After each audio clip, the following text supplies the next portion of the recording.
Καλημέρα από το Βερολίνο.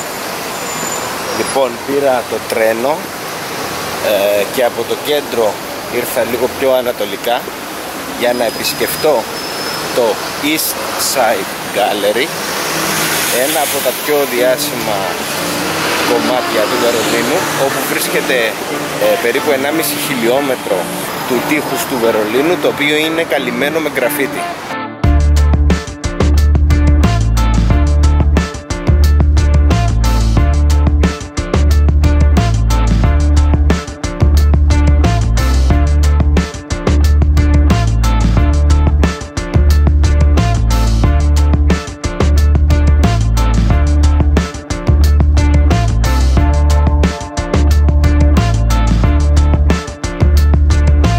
Αυτό το πράγμα χώριζε μία πόλη σε δύο χώρες.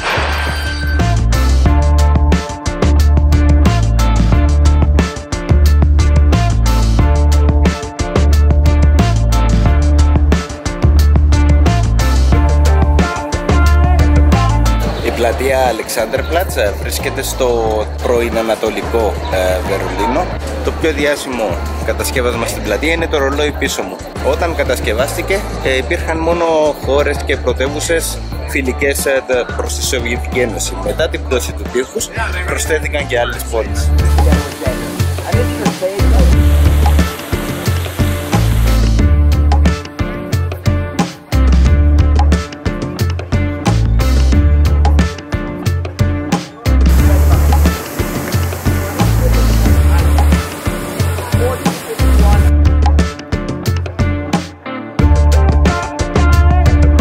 Αυτό είναι το Πανεπιστήμιο Humboldt, ένα από τα πιο σπουδαία πανεπιστήμια. Και το 1933 από εδώ οι Ναζί άρχισαν να καίνε τα βιβλία.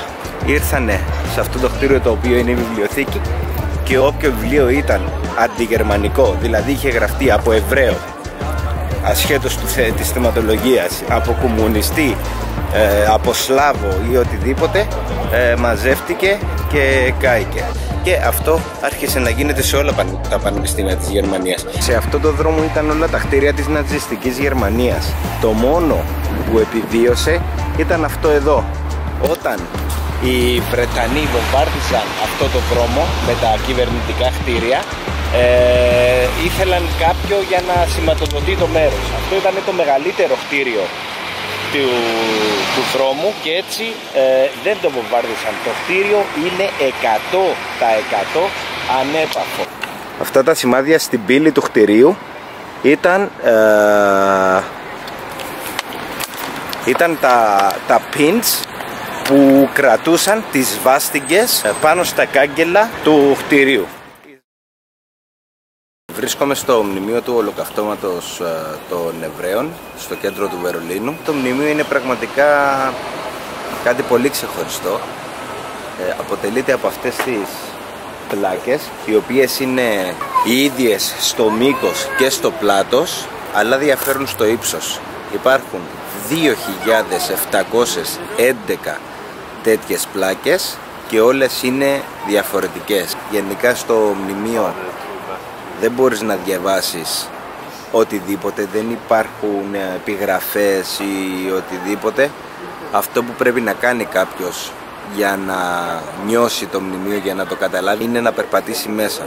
Περπατώντας μέσα στο μνημείο, οι πλάκες γίνονται όλο και πιο ψηλές. Είναι κατηφορικό να περπατήσεις μέσα στο μνημείο και σε κάποια φάση απλά χάνονται όλοι οι ήχοι της πόλης γύρω-γύρω. Χάνεσαι, είναι μια κλεισούρα, αποπροσανατολίζεσαι και σε κάνει να νιώθεις κάπως όπως ένιωθαν όλοι αυτοί οι άνθρωποι. Φτάνοντας στο κέντρο του μνημείου είσαι μέσα σε μια γούβα και προς όλες τις κατευθύνσεις, μη βλέποντας την έξοδο, είναι ανήφορο.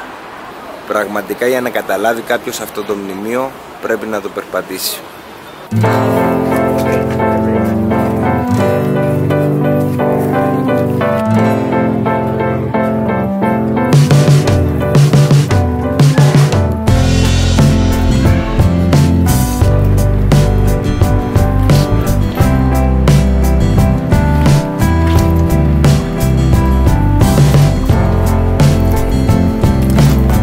σχεδόν ανατριχιαστικό.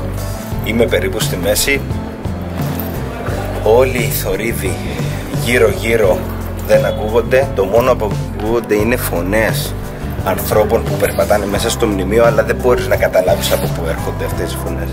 Βρίσκομαι εδώ που βρισκόταν το αρχηγείο των SS και της Γκεστάπο στο Βερολίνο. Το κτίριο κατεδαφίστηκε αφού καταστράφηκε σχεδόν πλήρως από τους βομβαρδισμούς των συμμάχων και στη θέση του ανεγέρθηκε αυτό το μουσείο. Το όνομα του μουσείου είναι τοπογραφία του τρόμου και ασχολείται αποκλειστικά με ό,τι είχε να κάνει με την Γκεστάπο και τους SS και πώς δρούσαν στις διάφορες χώρες που είχαν καταληφθεί από το Τρίτο Ράιχ. Είναι πάρα πολύ ενδιαφέρον μουσείο, είναι δωρεάν για το κοινό. Γενικά όλα τα μουσεία που έχουν να κάνουν με τον Δεύτερο Παγκόσμιο Πόλεμο, το Τρίτο Ράιχ και τα στρατόπεδα συγκεντρώσεως είναι δωρεάν στη Γερμανία, γιατί θεωρούν ότι όλοι πρέπει να έχουν πρόσβαση σε αυτή την πληροφορία για να μην επαναληφθούν ξανά τα λάθη του παρελθόντος. Το μόνο που έχει μείνει από τα τότε κτίρια είναι αυτά τα ερείπια εδώ που ήταν οι φυλακές που κάποτε υπήρχαν μέσα πολιτικοί κρατούμενοι, και ακριβώς πίσω ένα κομμάτι από το τείχος του Βερολίνου. Μικρό διάλειμμα να φάμε ένα currywurst και μετά συνεχίζουμε.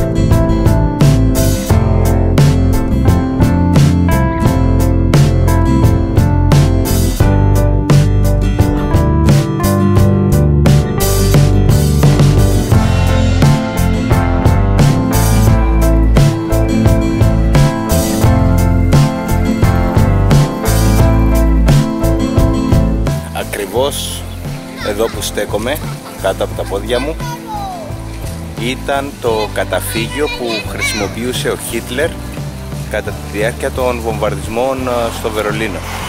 Τους τελευταίους 5 μήνες της ζωής του ο Χίτλερ τους πέρασε σε αυτό το καταφύγιο. Έβγαινε έξω μια φορά τη βδομάδα για να βγάλει μια βόλτα το σκύλο του για 15 λεπτά και ξανά μέσα.